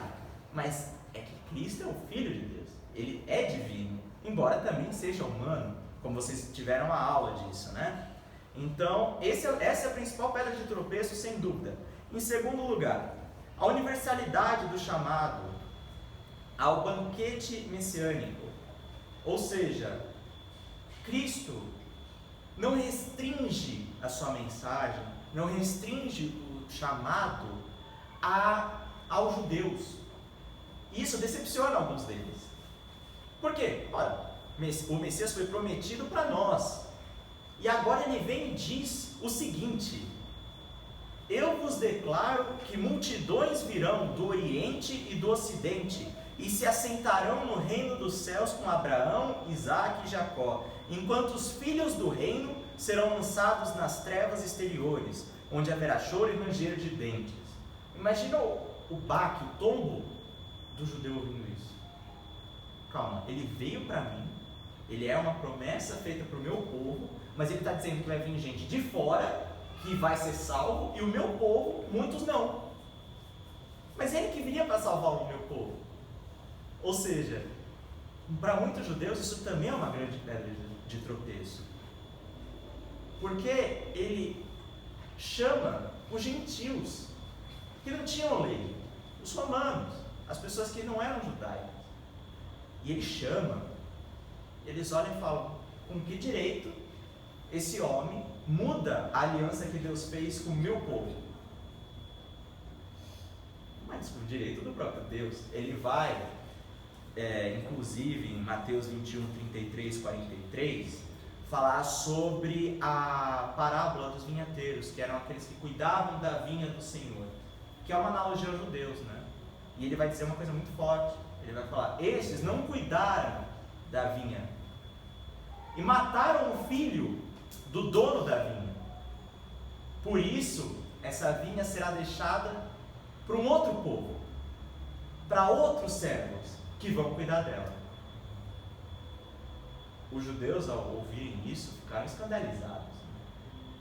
Mas veja, não é uma questão de ruptura, é uma questão de continuidade. O povo de Deus sempre foi só um. Sempre. Davi é da igreja. Abraão é da igreja, porque a igreja é o povo de Deus. Só que você tem o povo de Deus da antiga aliança, que esperava o Messias, e você tem o povo de Deus da nova aliança, que foi fundada pelo Messias, que veio. Mas é a mesma coisa, é uma continuidade. Por isso nós podemos falar, Santo Elias, né? A gente pode chamar Elias de santo, a gente pode chamar Davi de santo, porque eles foram justos, mas justos, justificados por Cristo, como todos nós. E, mais uma vez, as divergências que Cristo teve em relação à lei e ao templo. Como eu disse, os judeus não foram coletivamente responsáveis pela morte de Cristo. Vejam, João 12, 42, Atos 6, 7, 15, 5, 21, 20, são citações que dizem que muitos judeus, milhares de judeus, abraçaram a fé, inclusive sacerdotes, inclusive fariseus. Ou seja, quem disser para vocês, olha, Cristo não foi aceito pelo seu povo em geral, não é verdade. Dizer isso é uma absurdidade histórica. Dizer que todos os judeus rejeitaram a Cristo é absurdidade histórica. Ao contrário, milhares de judeus seguiram Cristo. Inclusive, hoje, isso ainda se dá. Milhares de judeus convertem todo ano. Então, vejam, quando o católico adota uma postura de falar judeus mataram Cristo, os judeus são um povo maldito, quando dizem essas coisas, eles afastam os judeus. Os católicos, quando dizem essas coisas, estão errados. A igreja nunca ensinou isso. Nunca ensinou isso. A igreja sempre atribuiu a culpa da morte de Cristo a nós, pecadores, a todos nós, a todo o gênero humano. Por que Cristo morreu? Não foi porque ele foi julgado, é porque ele veio para morrer. E por que ele veio para morrer? Pelos nossos pecados. Então a culpa é nossa. Os judeus daquele momento foram apenas instrumentos da vontade de Deus. Claro, com vontade, com liberdade para consentir, mas eles foram instrumentos. E o nosso crime, quando católicos pecamos, é muito maior do que o dos judeus. Porque os judeus, se soubessem quem é Cristo, jamais teriam crucificado ele. Nós, católicos, quando pecamos, crucificamos ele de novo. Porque ele morreu pelos nossos pecados. E a gente sabe quem é Cristo. A culpa nossa é muito maior. É muito maior, é infinitamente maior. Porque a gente sabe quem é Cristo. E mesmo assim, peca. Deixa a cruz dele mais pesada. Porque veja, Deus está fora do tempo. O sacrifício de Cristo está fora do tempo. E no tempo. Ou seja, Cristo estava pensando realmente em cada um de nós. De hoje. Na cruz, porque ele era Deus eterno, ele pega todos os tempos, então ele também morreu realmente pela morte, pelo pecado de cada um de nós. Então é muito importante entender isso. E aí tem citações, 1 Coríntios 15:3, 1 Coríntios 2:8, que falam que Cristo morreu pelos nossos pecados e que os judeus crucificaram a Cristo. Os que crucificaram é porque não sabiam. Alguns, é claro, por malícia, os fariseus, né? Do Sinédrio, Caifás, etc. Mas é muito importante entender essa questão. E olha só que importante entender mais uma outra coisa. A humanidade inteira condenou Jesus. É muito fácil a gente dizer, olha, os judeus malvados, os romanos malvados, eles crucificaram Cristo. Nossa, que tapados, que pessoas ruins. Eu jamais faria isso. Eu nunca crucificaria um justo. Mas, gente, quantas vezes nós, por fofoca, por mentiras, difamação, calúnia, nós não crucificamos pessoas justas? Né? Será realmente que nós, naquele momento, não gritaríamos com todo o povo, crucifica-o, crucifica-o? É de se pensar. Né? E em segundo lugar, há uma representação de fato. Do mesmo jeito que a gente fala que Adão e Eva realmente representavam todo o gênero humano, como seus reis, como hoje a figura do rei ela é muito, né, não é muito comum para nós. Gente, se um presidente, e se o Senado, se o Congresso optam por uma coisa, decidem uma coisa pelo país, todo o país vai junto. Ele não chega para mim, para Eduardo, para quem quer que seja, você concorda? Você concorda? Você concorda? Não. Tem os representantes. Se os representantes falaram, eles representam a gente. Acabou. Né? Então é a mesma coisa o pecado original. Adão e Eva, eles pecam representando a todos nós. E convenhamos, eles no estado de graça que estavam, no estado de justiça que estavam, que inclusive já foi dito, né? Eles teriam consciência muito maior que nós. Então todos nós naquele momento, naquele lugar pecaríamos. Tenham certeza disso, tá? E em segundo lugar, nós temos a representação na paixão de Cristo. Nós temos a representação do poder secular e a representação do poder espiritual. O Império Romano, Pilatos, representam o poder secular, o poder que não é religioso, o poder temporal, a nossa realidade material. E o poder espiritual, representado pelo Sinédrio, ou seja, pelos fariseus e os escribas, ele faz referência à nossa realidade espiritual. Ou seja, você tem o poder temporal e o poder espiritual, ambos condenando a Cristo. E o que acontece no pecado? Nós temos o nosso poder temporal, ou seja, a nossa matéria, nosso corpo, e o nosso poder espiritual, nossa alma, decidindo por crucificar Cristo, por ir contra Ele, por se colocar contra Ele. Então, nós todos somos representados naquele momento. Não olhem para a cruz como se vocês fossem pessoas alheias a ela, que não tem culpa disso. Não, quando a gente peca, a gente se torna culpado disso. Né? Mas não é só uma questão de culpa, também de misericórdia. Nós veremos isso no decorrer. Né? E eu repito, não foi fruto de acaso. Não é uma coincidência que você tenha a representação da realidade material e a representação da realidade espiritual no processo de Cristo. É exatamente para que Deus mostre essas coisas para nós, nos ensine de todo modo. Nós, seres humanos, só podemos falar de um modo, falando, expressando por palavras. Deus não. Deus, Ele fala pela história também. Cada acontecimento da nossa vida também fala de Deus, nesse sentido. Tudo que é histórico é Deus falando pra gente. Ele passa uma mensagem pra gente pela história. É fácil perceber isso. Nas Sagradas Escrituras, quantas vezes uma história remete a uma realidade espiritual? Né? Então vejam, Deus fala também pela história. Por isso Ele dispõe tudo de um modo que Ele fale de uma forma bem eloquente e clara. A paixão é uma declaração assim no outdoor. É muito clara. Né? E aí, como eu disse, eu coloquei aqui para vocês verem o processo, para quem se interessar. Tá? Eu vou pular essa parte porque eu já peguei um pouco dela, mas vamos lá. Só para pegar por cima. A acusação do Sinédrio era que Cristo se fazia Deus, se falava filho de Deus. O que Cristo respondeu? Sim, eu sou filho de Deus. E vocês vão ver o Filho do Homem sentado à direita de Deus, Pai. Né? À direita da majestade de Deus. Quando ele disse isso, o que ele está falando? Sim, eu sou o Filho de Deus, e eu não sou Filho de Deus assim, simbólico. Tanto é que eu vou sentar à direita, vocês me verão como homem, sentado à direita de Deus. O que é sentado à direita? Sentado à direita é exatamente compartilhando o poder. O mesmo poder, na mesma autoridade, com a mesma confiança. Isso é muito profundo. O que ele está querendo dizer é o seguinte: eu não estou falando só que eu sou filho de Deus, como se eu fosse menor que ele.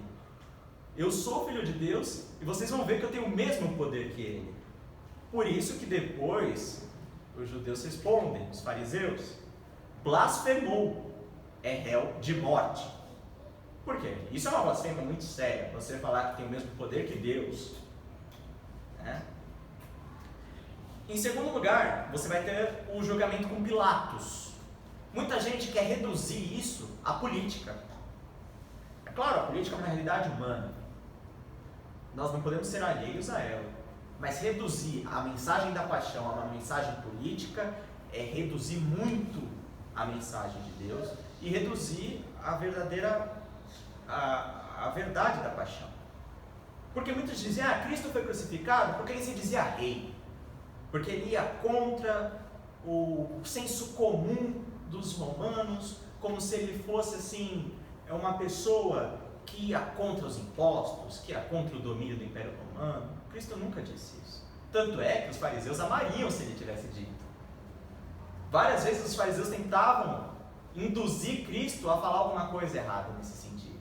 Tanto é que eles diziam: Cristo, né, não diziam Cristo, eles diziam: Jesus, Rabi, é correto pagar imposto para César? O que eles queriam que Jesus falasse? Não é correto. Porque aí, no dia seguinte, eles iam falar: Pilatos disse que não é para pagar.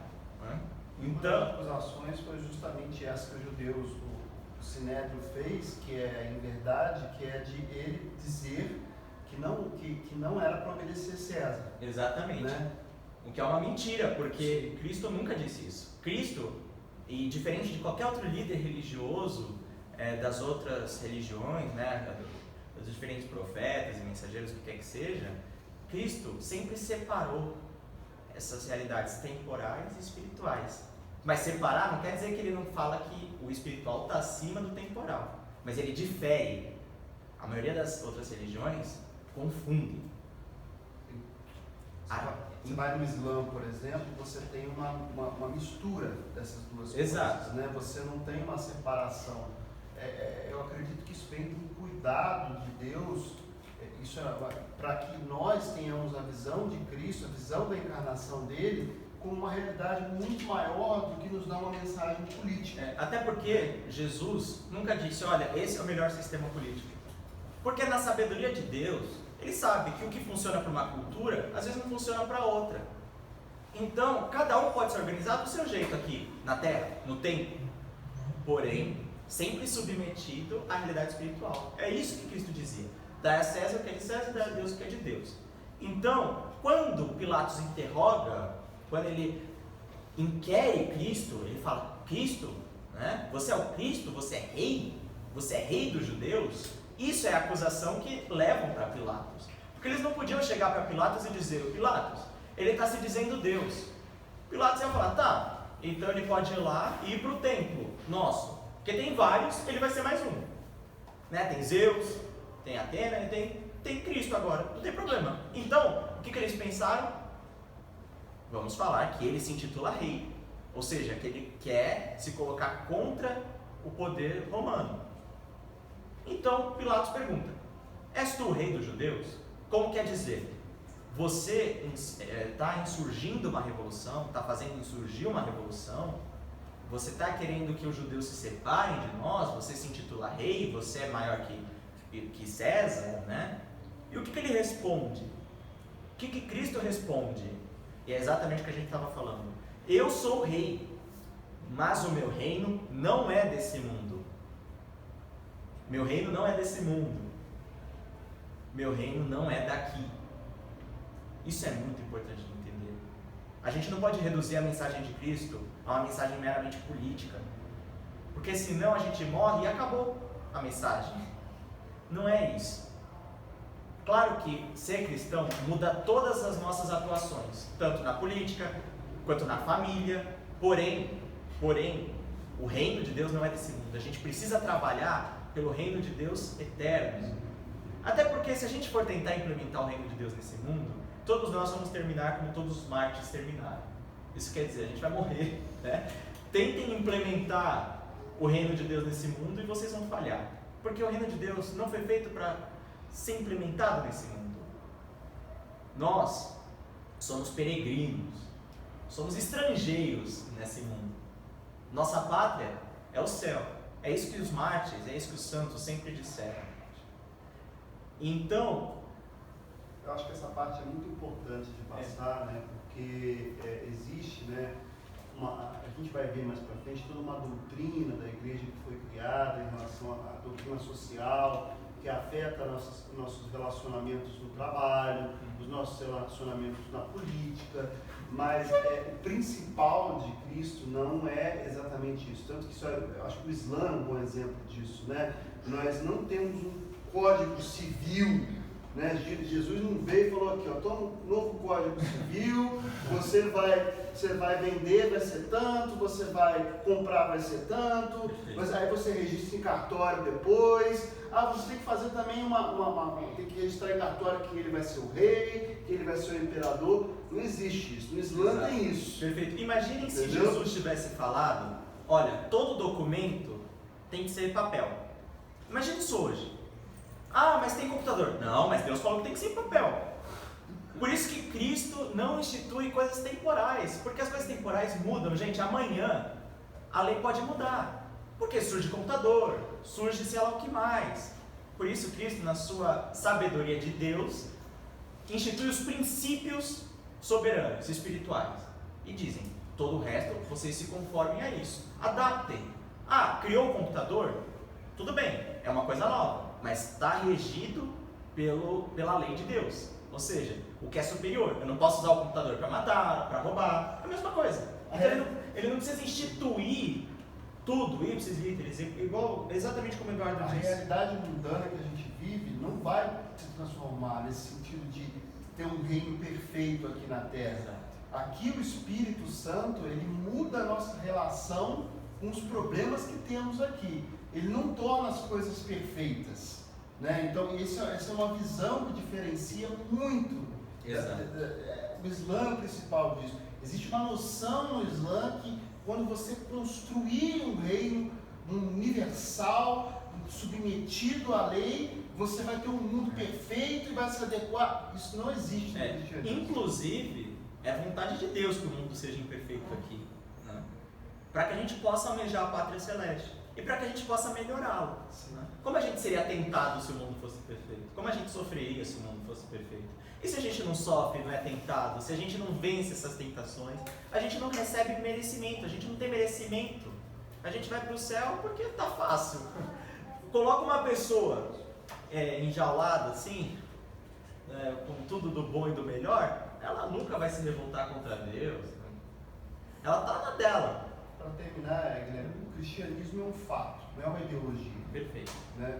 O cristianismo é um acontecimento que muda o modo da gente lidar com a situação aqui na Terra para almejarmos um crescimento espiritual e estar com Deus em uma outra realidade. Não é uma ideologia de transformação social. Entendeu? Inclusive, é muito importante entender isso, porque tem muitas pessoas que reduzem a mensagem, né? E, claro, como o Eduardo bem disse, quando você é cristão, isso interfere na sua área, como você trabalha. Você não vai explorar uma pessoa, né? Você não vai ser insensível aos miseráveis, a quem não tem dinheiro. Ou seja, quando você é um bom cristão, é claro que você transforma a sua realidade, você faz o que pode. Mas a vontade de Deus é que sempre existam pobres. Por quê? Porque se não existem pobres, como que a gente pode cumprir o que Cristo disse? Alimentem os pobres. Né? Se não existem pobres, como que pode se cumprir o que Cristo disse? Bem-aventurados os pobres. Né? Então, não é possível, não tem como. A gente, claro, tem que lidar para dar uma condição sempre boa. mas se vocês sonham com um mundo sem pobreza, esse mundo não pode existir aqui. Né? A gente tem que fazer a nossa parte. A gente não deve se conformar, né? Sempre vai ter pobre, então não vou... Não, é o contrário. Tem pobre exatamente para que você possa exercitar essas suas virtudes. E para que o pobre também possa exercitar as virtudes dele. Né? A pobreza, então, não é um castigo. Do mesmo modo que as doenças não são um castigo em si mesmo. São mal, é um mal para nós, na nossa visão, mas é um bem para Deus. Entende? A gente tem que ter essa visão espiritual.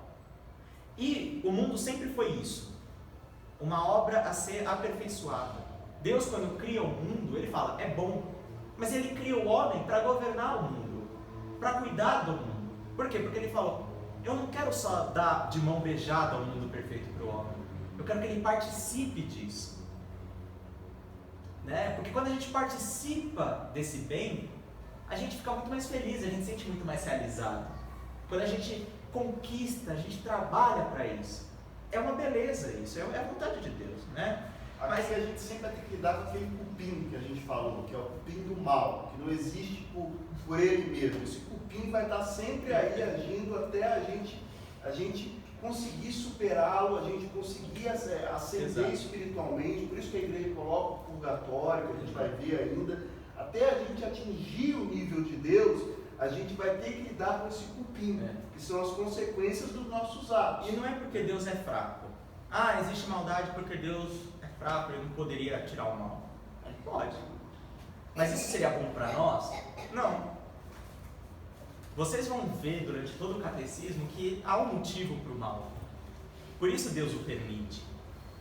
É claro que Ele não deseja, mas Ele permite, porque disso Ele tira um bem maior.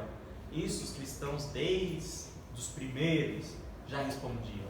Porque uma coisa que segue todas as religiões é isso, o problema do mal. E a resposta do cristianismo, na minha ideia, né, eu como alguém que já estudou a resposta das demais religiões, é a que me parece mais satisfatória. Né? Mas isso é algo que vocês devem estudar depois. Eu futuramente vou tentar publicar, postar alguma coisa no YouTube ou onde quer que seja, e vocês terão acesso a essa questão do mal. Mas há também já no YouTube várias explicações sobre isso. E vocês também podem ler no próprio catecismo, vocês podem ler nos documentos da igreja. Depois eu vou até colocar, no final da apresentação, que provavelmente vai se alongar até a próxima aula, eu vou colocar, eu vou mostrar para vocês algumas indicações. Caso vocês queiram ter uma leitura mais aprofundada dessas questões, tá bom? Mas enfim, Pilatos, ouvindo a resposta de Jesus, não vai dizer, não me convenceu. Não, você é rei, só que você agora está com medo de ser crucificado. Não, ele vai dizer o seguinte, para o povo, não encontro nele causa alguma de morte, causa alguma. Nos outros evangelhos também é dito que Pilatos percebeu que ele era um homem justo, percebeu que Cristo era um homem justo. Ou seja, a resposta de Cristo realmente entrou no coração de Pilatos. Mas ele se sentiu sem força. Olha que paradoxo, né? Ele é quem tinha o poder de fato. Mas como todo o povo, por quem ele era responsável, estava pedindo isso, ele falou, poxa, se eu não fizer, amanhã vão entrar aqui e vão me matar. Né? Ou vão fazer uma insurgência e César vai me matar. Né? Então, ele olha para isso como sem saída. Pilatos tem uma culpa menor do que quem apresenta Cristo, né? Do que o Sinédrio apresenta. Mas ele tem culpa também. Isso nos mostra como nós não podemos, mesmo que muitas vezes a gente vive isso. A gente sabe que Cristo é justo, que o que ele disse é verdadeiro. Mas a gente faz o contrário por pressão externa. Vejam, todo mundo que olha para Pilatos diz, poxa, foi covarde. Eu estaria disposto no lugar dele a falar, não importa as consequências, esse homem não vai morrer nas minhas mãos, eu sou justo. Todo mundo pode falar isso aqui no conforto. Mas quantas vezes na nossa vida a gente não arrisca nada para ajudar uma pessoa justa, ou para defender a reputação de uma pessoa que está sendo lá colocada como outra coisa, por causa de um juízo temerário. Né? Então, vejam que tudo na paixão é exemplo, é ensinamento, a gente pode meditar isso todo dia e vai tirar mais coisa. o modo como Pilatos indigna a gente é o modo como Deus se sente indignado quando ele vê a gente conivente às injustiças. E a gente não pode dizer, eu tenho menos culpa, eu lavo minhas mãos, como ele mesmo, né? Faz e inventa esse termo que nós aqui hoje usamos até hoje, né? Eu lavo minhas mãos. Mas gente, não é bonito dizer eu lavo minhas mãos, porque quer dizer que você está falando assim, olha, se vai acontecer uma justiça ou uma injustiça, eu não quero saber, é com vocês. Não é isso que Cristo quer da gente, né? O cristão, realmente, ele é chamado para ser justo, né? Então é isso que o processo de Cristo nos ensina em resumo. Pode falar, Eduardo. É interessante a gente ver Pilatos, tem uma parte que ele fala o que é verdade, né? Quidis veritas, né? Tem essa parte, né? E isso para mim acho que representa muito como Pilatos é afetado, né? Aquele momento para ele decide aquilo, decide fazer o que os judeus estão pedindo, que uma parte dos judeus estão pedindo, né? Uma parte poderosa no caso, né? Estão pedindo a parte mais poderosa, mas ele é afetado, porque ele começa a se questionar, né? O que é a verdade? Né? Ele começa a se questionar, porque ele começa a ver, esse homem é inocente, vai ter uma rebelião aqui, César pode mandar me matar, já teve rebelião aqui à torta e à direito, mas tem alguma coisa estranha nesse caso aqui, tem alguma coisa diferente aqui que está acontecendo, entendeu? Então ele para, né? O que é a verdade?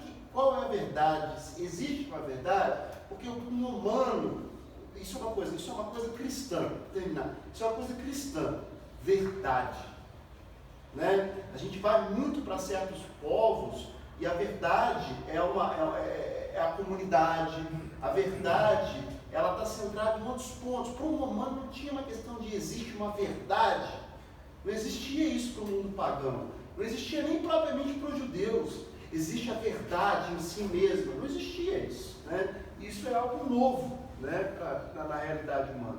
É uma realidade cristã que traz isso. Existe uma verdade, ela é única, né? Perfeito. Pessoal, a aula já está chegando ao fim, tá bom? Eu vou só pegar mais 10 minutos, que a gente geralmente faz 1h50. Você acha que vai conseguir mais uma aula? Vai precisar de Vou precisar de mais uma aula, nós continuamos depois da Páscoa. Porém, eu quero, para quem tiver interessado, eu vou retomar isso na próxima aula, então quem quiser já pode ir embora, mas eu queria, antes de vocês saírem, só para que vocês possam aproveitar bem essa Páscoa, dizer por 10 minutos um pouco sobre a paixão de Cristo, né? Porque é disso que se trata a Páscoa.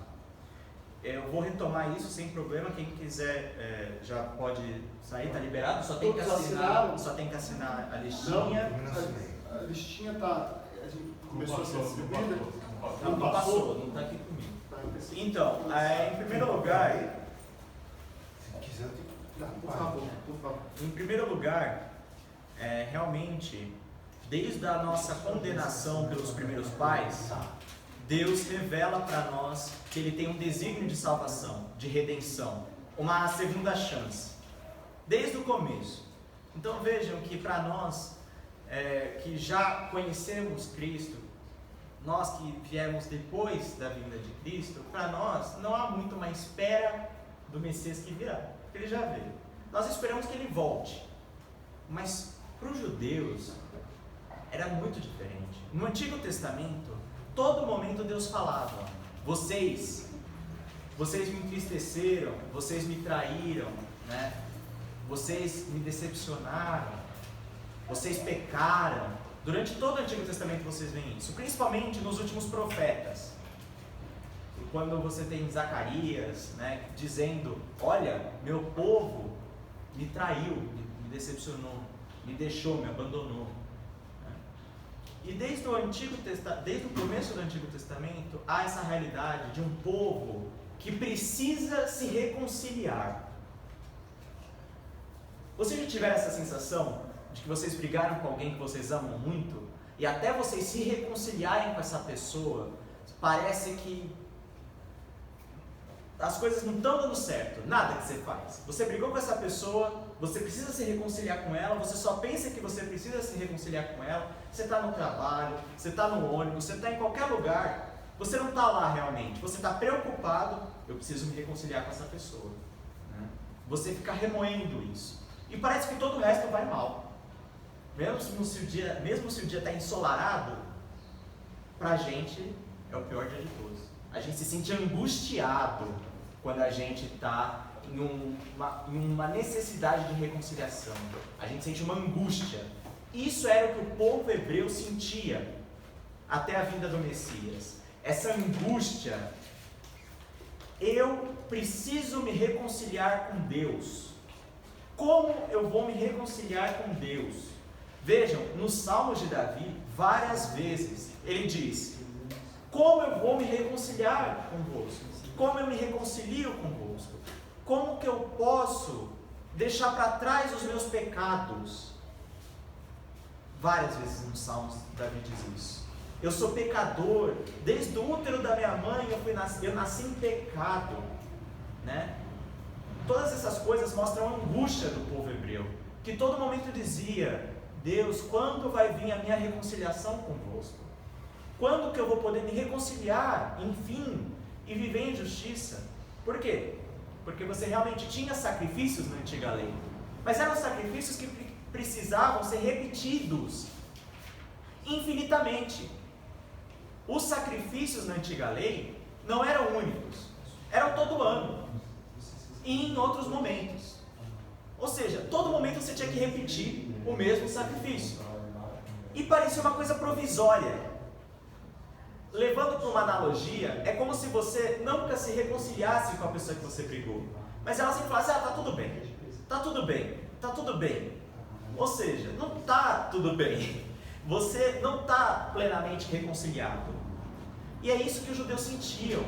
Eles sentiam essa angústia e essa incompletude, essa imperfeição de reconciliação. Então, eles ansiavam e esperavam muito. Quando que Deus vai trazer essa reconciliação para nós? Quando que eu vou poder, enfim, deitar minha cabeça no travesseiro e dizer: Deus é meu amigo, eu sou amigo de Deus? Gente, isso é muito importante, porque para uma pessoa que tem fé, Deus é que controla tudo. Imagina ser inimigo de Deus. Se vocês têm medo de ser inimigo de alguém poderoso, porque ele pode acabar com a sua vida, imagina ser inimigo de Deus. Você vive com incerteza, você vive com medo, você vive sem propósito. Era isso que eles tinham medo, os judeus tinham medo, então eles diziam: eu preciso ser amigo de Deus. Eu reconheço que Deus é bom e que eu fui mal. Deus, me dá uma chance para eu me reconciliar. E ele dizia: eu vou dar essa chance. Eu prometo que dou. E por muito tempo foi essa promessa que consolava os judeus. Essa promessa de reconciliação. E essa reconciliação veio. O Messias é o Redentor, é aquele que reconcilia. E vejam que ele mesmo diz isso. Ele mesmo diz que todas as escrituras falam dele. Nem toda escritura fala de Messias, mas toda escritura, todo livro do Antigo Testamento fala de redenção. Ou seja, ele está dizendo o seguinte: toda escritura fala de mim, da obra que eu vou realizar, que é a redenção. Vejam, quando a gente anseia pela Páscoa, essa Semana Santa, ela é para a gente sentir um pouco do que esses judeus sentiam. Deus, eu quero me reconciliar convosco. Eu preciso dessa chance, me dá essa chance. Gente, se coloquem no lugar dos judeus do Antigo Testamento. Se coloquem nesse lugar e anseiem pela Páscoa. Anseiem pela crucificação de Cristo. Ah, mas é tão triste. Mas é isso que te reconcilia com Deus. Anseie por isso. E comemore na Páscoa, não os ovos de Páscoa que vocês vão ganhar, mas comemorem a ressurreição. Porque isso quer dizer o quê? Que a redenção foi completa, foi cumprida, que Cristo aceitou, que Deus aceitou a redenção de Cristo. Porque se Cristo morresse e não ressuscitasse, o que vocês falariam? Deus não aceitou a oferta de Cristo. Porque ele disse que ia ressuscitar, não ressuscitou. Isso quer dizer o quê? Isso quer dizer, ele disse, aliás, que ia ressuscitar em 3 dias. Passaram-se 2000 anos. Ele não ressuscitou. Isso quer dizer que Deus não aceitou a redenção. que ele não era o Messias e que a gente ainda tem que esperar. Mas não, gente. A gente tem que comemorar, porque Cristo ressuscitou. Isso significa que ele é de fato o Messias. Que a gente não precisa mais esperar essa reconciliação, que ela já veio. E que ela é verdadeira. Porque não só Cristo morreu, mas ele ressuscitou. A Páscoa, então, não é apenas a comemoração da ressurreição, mas é a comemoração da ressurreição tendo em vista a paixão de Cristo. Porque foi a paixão de Cristo que nos redimiu, não a ressurreição de Cristo. A ressurreição de Cristo prova que fomos redimidos. Ela aumenta a nossa esperança, aumenta a nossa fé, mas o que redimiu a gente foi a paixão. A paixão. Ah, mas por que tinha que ser assim? Gente, uma última coisa para vocês pensarem. Uma gota de sangue de Deus seria suficiente para redimir todos os pecados de todos os tempos, de toda a humanidade. Gente, é evidente. Deus tem dignidade o quê? Pequena, média, grande, infinita, né? Isso significa que tudo dele tem essa dignidade infinita. Se ele oferecesse um átomo, uma gota, com essa dignidade, e falasse, olha, isso é pelo pecado de vocês, não só a gente ia ser redimido, mas ia transbordar isso. Porque o nosso pecado é temporal. Nossa ofensa a Deus, ela foi uma ofensa grave, mas ela é só a ofensa de uma criatura. Agora, o louvor de Deus, a dignidade de Deus é infinita.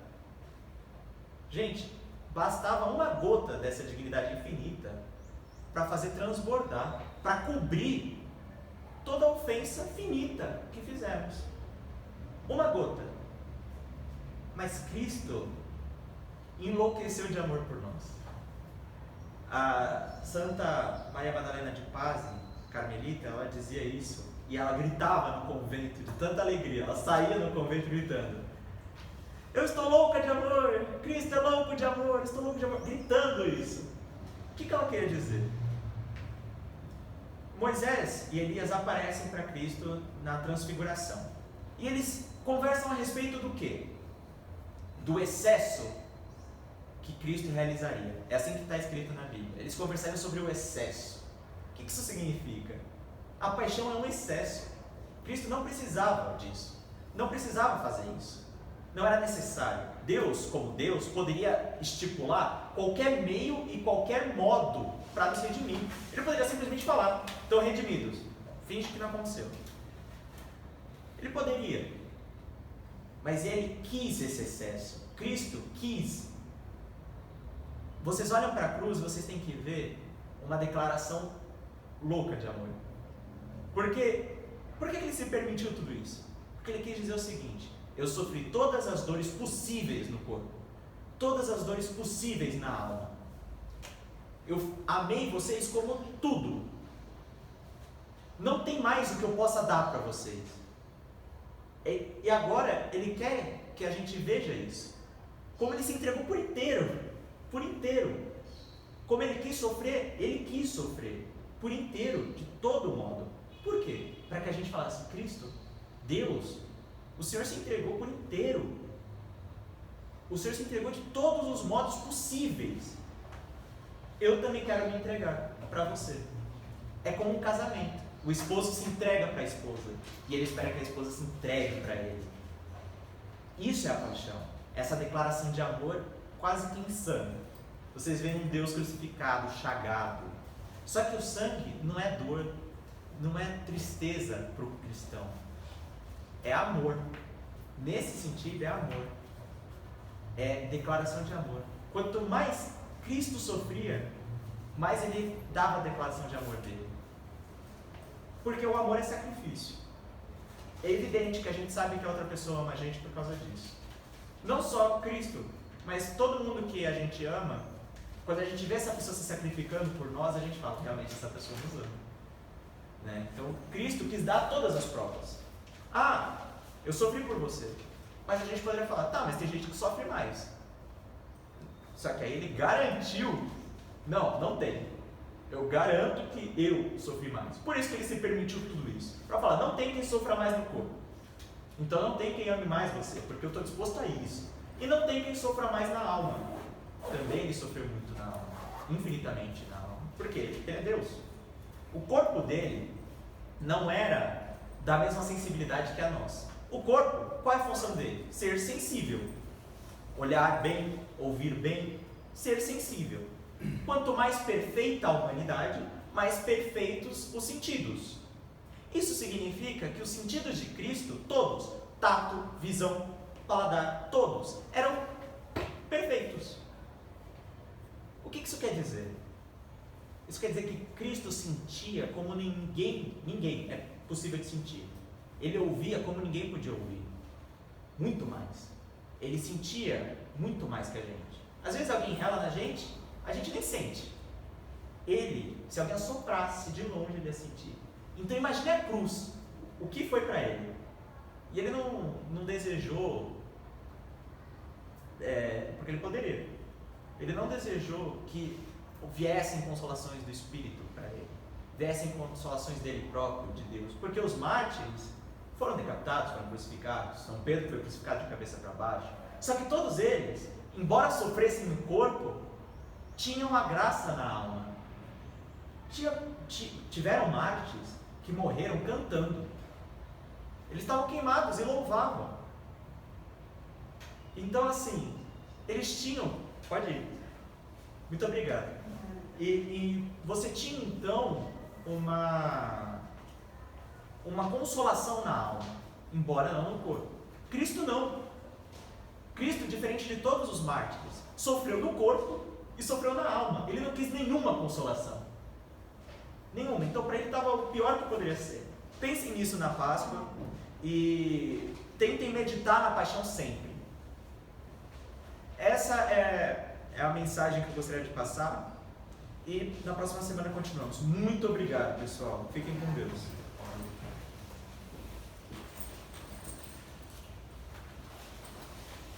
Lembrando que eu fico aqui para dúvidas se alguém estiver, tá bom? Eu escutei dizer uma vez numa homilia que, devido à pureza dele, a dor que ele sentia